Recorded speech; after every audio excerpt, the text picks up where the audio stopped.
What's up, Thrashers, and welcome back once again to the Thrash Maniac 99 YouTube channel, and I am back with yet another album review, and today we are kicking off the weekend of April 11th with probably the biggest release of the weekend, and one of the biggest releases thus far this year, talking about the latest offering from Epica, ASPIRAL. This came out on April 11th on Nuclear Blast Records, and, well, Epica, I've listened to a couple of their albums. I think I might have reviewed a couple of albums in the past, and I think Epica is a legit very good band, especially in that world of symphonic metal, especially out of the Netherlands scene. So, of course, I love me some Simone Simons. Not only is she one of the most beautiful women in metal, but one of the best vocalists for ladies in the metal world. So let's see how Epica stacks up this time around with ASPIRAL. So, as far as what you get on this album, well, being a symphonic metal band, basically every song you got big, epic, bombastic, or even at times somber and dark string sections and some piano, keyboards, all the 9 yards.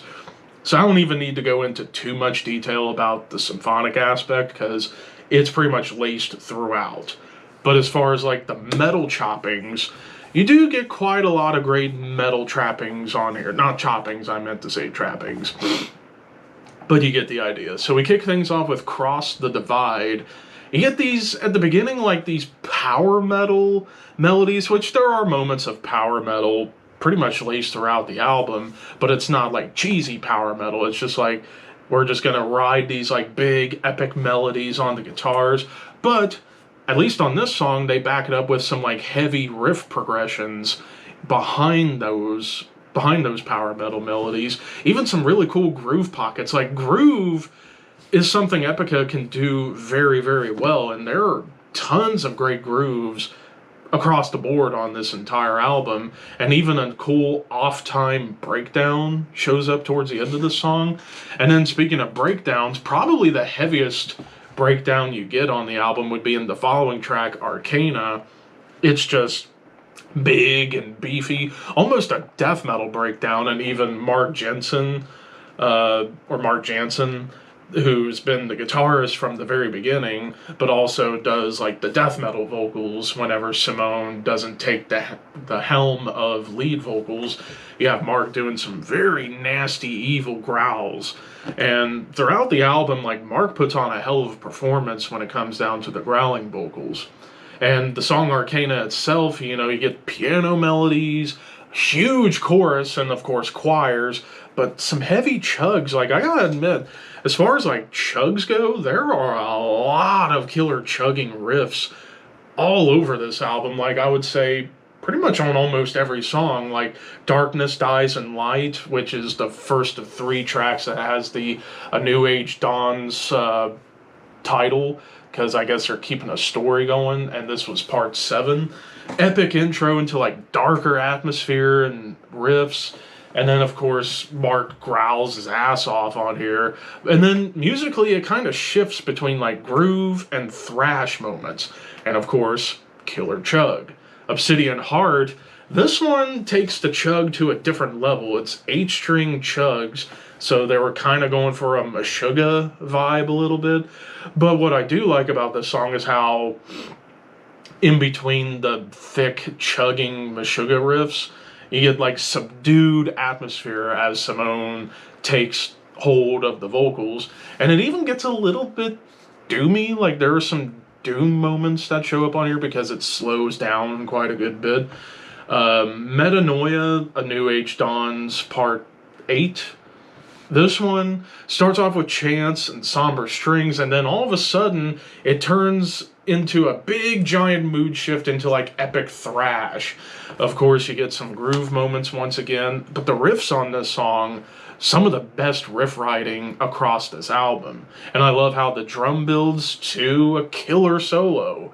And really in the second half of this album is where you start getting solos. Like the first half, or like the first 4 songs, no solos at all, but starting with a song I'll talk about later, you get more solos coming in.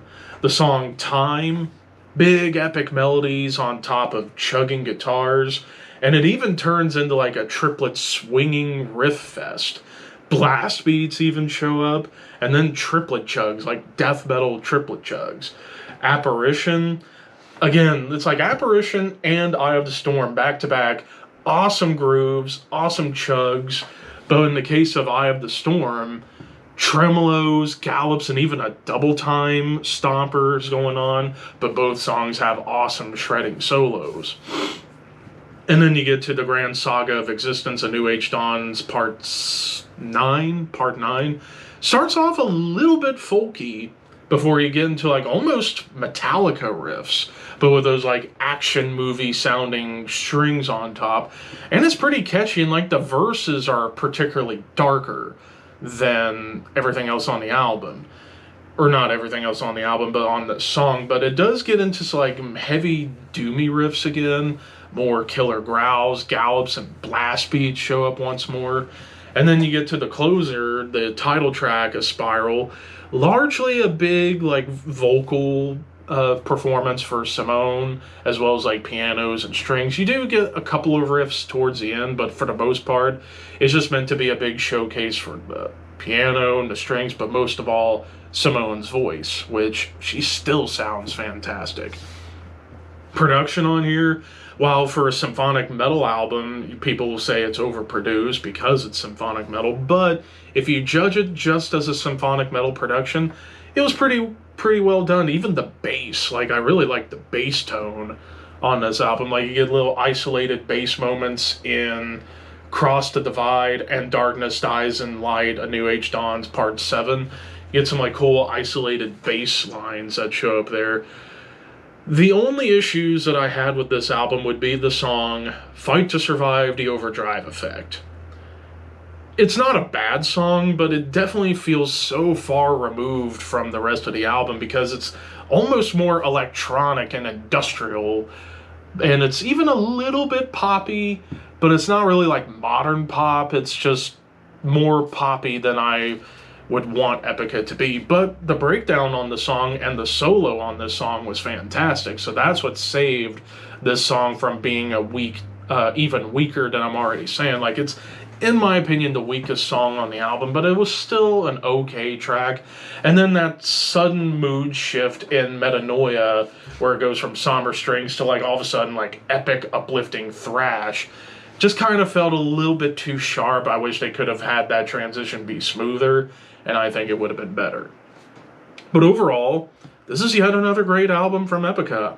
I'm going to give this a 4 out of 5. I really enjoyed this. I've always been a fan of Epica, and they're like one of the few symphonic metal bands that I do go after when it comes to new music. So if you like Epica, check this out. But of course, those are just my opinions. What did you guys think? Let me know in the comments below. Don't forget to like, comment, share, subscribe, all that fun stuff. But until next time, thank you for watching. Keep your horns high and your dreams wet.